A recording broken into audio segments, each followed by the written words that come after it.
Le premier livre de Samuel, chapitre 14. Un jour, Jonathan, fils de Saül, dit au jeune homme qui portait ses armes, « Viens et poussons jusqu'au poste des Philistins qui est de l'autre côté. » Et il n'en dit rien à son père. Saül se tenait à l'extrémité de Gibéa, sous le grenadier de Migron, et le peuple qui était avec lui formait environ 600 hommes.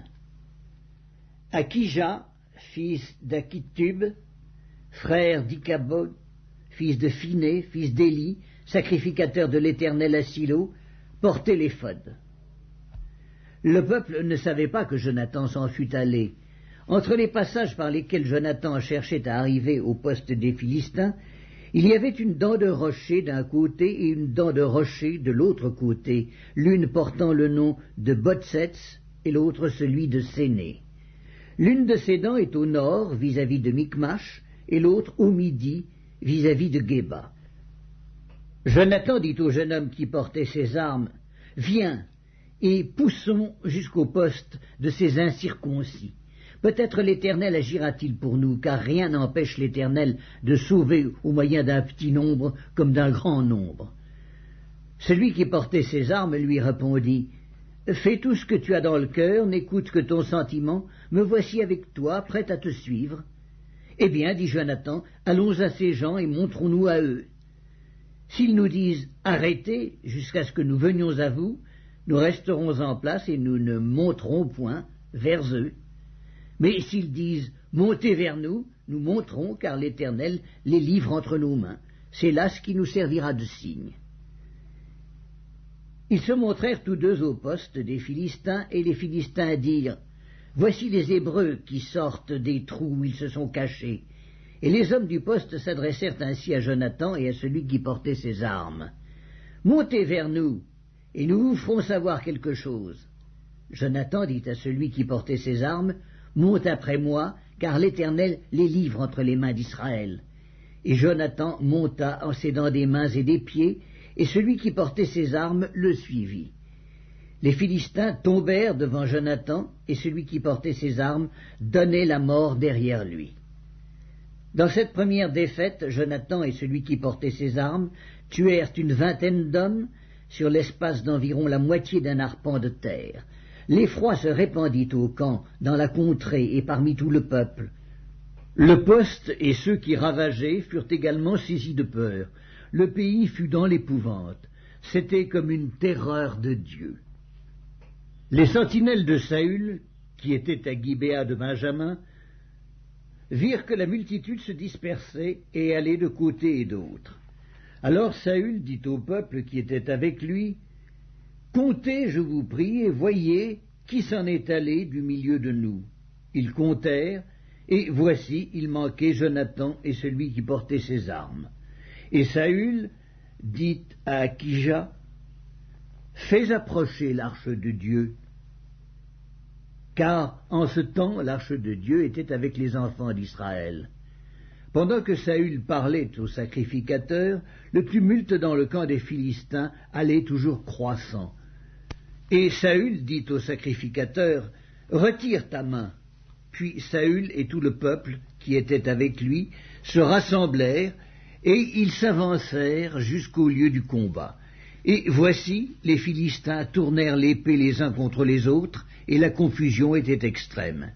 Il y avait parmi les Philistins, comme auparavant, des Hébreux qui étaient montés avec eux dans le camp, où ils se trouvaient disséminés, et ils se joignirent à ceux d'Israël qui étaient avec Saül et Jonathan. Tous les hommes d'Israël qui s'étaient cachés dans la montagne d'Éphraïm, apprenant que les Philistins fuyaient, se mirent aussi à les poursuivre dans la bataille. L'Éternel délivra Israël ce jour-là, et le combat se prolongea jusqu'au-delà de Beth-Aven. La journée fut fatigante pour les hommes d'Israël. Saül avait fait jurer le peuple en disant « Maudit soit l'homme qui prendra de la nourriture avant le soir, avant que je me sois vengé de mes ennemis. » Et personne n'avait pris de nourriture. Tout le peuple était arrivé dans une forêt où il y avait du miel à la surface du sol. Lorsque le peuple entra dans la forêt, il vit du miel qui coulait, mais nul ne porta la main à la bouche, car le peuple respectait le serment. Jonathan ignorait le serment que son père avait fait faire au peuple.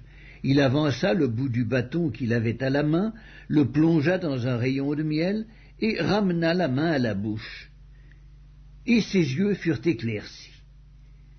Alors, quelqu'un du peuple, lui adressant la parole, dit « Ton père a fait jurer le peuple en disant « Maudit soit l'homme qui prendra de la nourriture aujourd'hui ». Or le peuple était épuisé, et Jonathan dit « Mon père trouble le peuple. Voyez donc comme mes yeux se sont éclaircis parce que j'ai goûté un peu de ce miel. Certes, si le peuple avait aujourd'hui mangé du butin qu'il a trouvé chez ses ennemis, la défaite des Philistins n'aurait-elle pas été plus grande? Ils battirent ce jour-là les Philistins depuis Michmash jusqu'à Ajalon. Le peuple était très fatigué, et il se jeta sur le butin. Il prit des brebis, des bœufs, des veaux, il les égorgea sur la terre et il en mangea avec le sang. On le rapporta à Saül et l'on dit « Voici, le peuple pêche contre l'Éternel en mangeant avec le sang. » Saül dit « Vous commettez une infidélité. Roulez à l'instant vers moi une grande pierre. » Puis il ajouta « Répandez-vous parmi le peuple et dites à chacun de m'amener son bœuf ou sa brebis et de l'égorger ici. Vous mangerez ensuite et vous ne pécherez point contre l'Éternel en mangeant avec le sang. » Et pendant la nuit, chacun parmi le peuple amena son bœuf par la main afin de l'égorger sur la pierre. Saül bâtit un autel à l'Éternel. Ce fut le premier autel qu'il bâtit à l'Éternel. Saül dit « Descendons cette nuit après les Philistins, pillons-les jusqu'à la lumière du matin et n'en laissons pas un de reste. » Ils dirent « Fais tout ce qui te semblera bon. » Alors le sacrificateur dit « Approchons-nous ici de Dieu. » Et Saül consulta Dieu.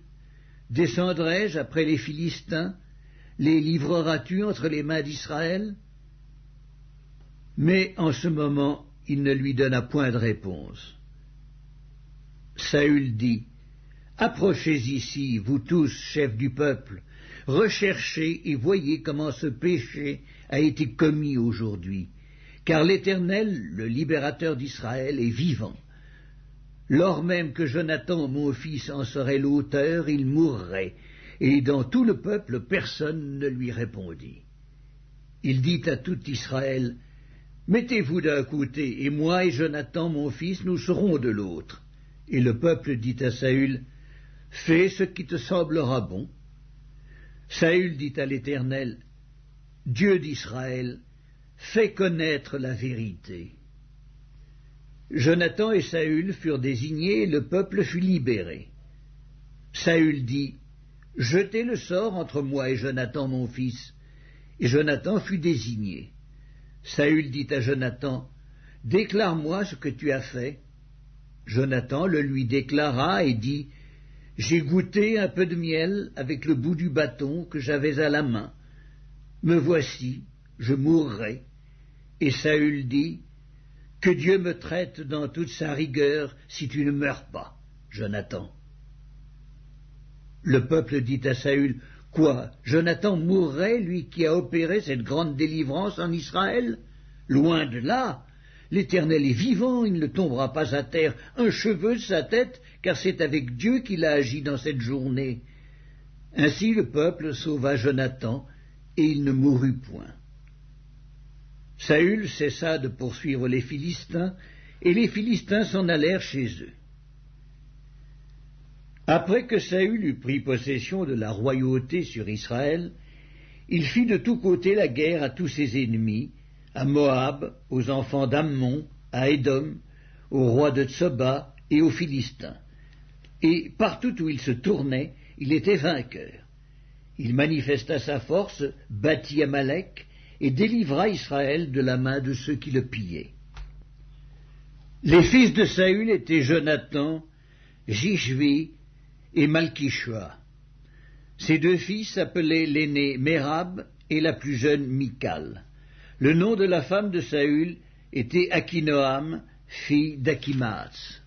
Le nom du chef de son armée était Abiner, fils de Ner, oncle de Saül.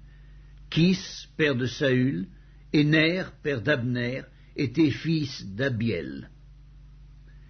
Pendant toute la vie de Saül, il y eut une guerre acharnée contre les Philistins, et dès que Saül apercevait quelque homme fort et vaillant, il le prenait à son service.